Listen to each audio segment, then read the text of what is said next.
There are about 350 families living in this former warehouse in São Paulo. A squatter's heaven, it's been dubbed Port-au-Prince by locals because the vast majority of people here are Haitian immigrants.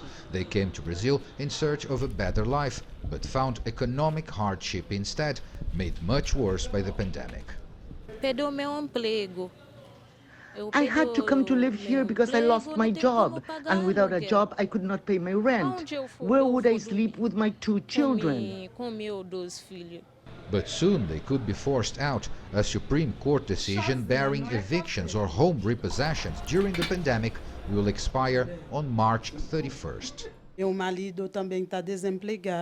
My husband is unemployed, so am I. We have 2 daughters. We can't live on the streets. Earlier this month, activists took to the streets in several Brazilian cities, including here in São Paulo, demanding an extension of the eviction moratorium.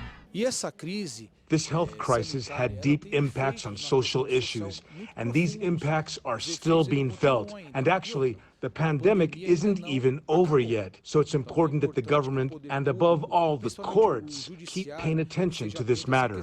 Brazil struggling to leave the economic crisis behind. Millions are still unemployed. Fears are that a wave of evictions could lead to an increase in the number of homeless people living on the streets of the country.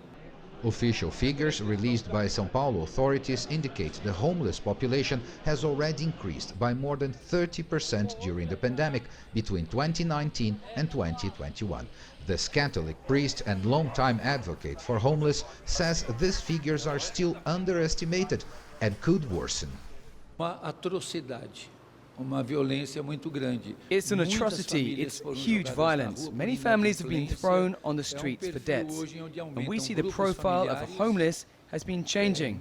There are more families, more women, and as a consequence, more children.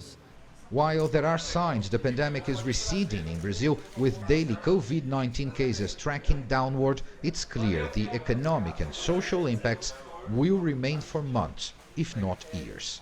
Paulo Cabral, CGTN, São Paulo.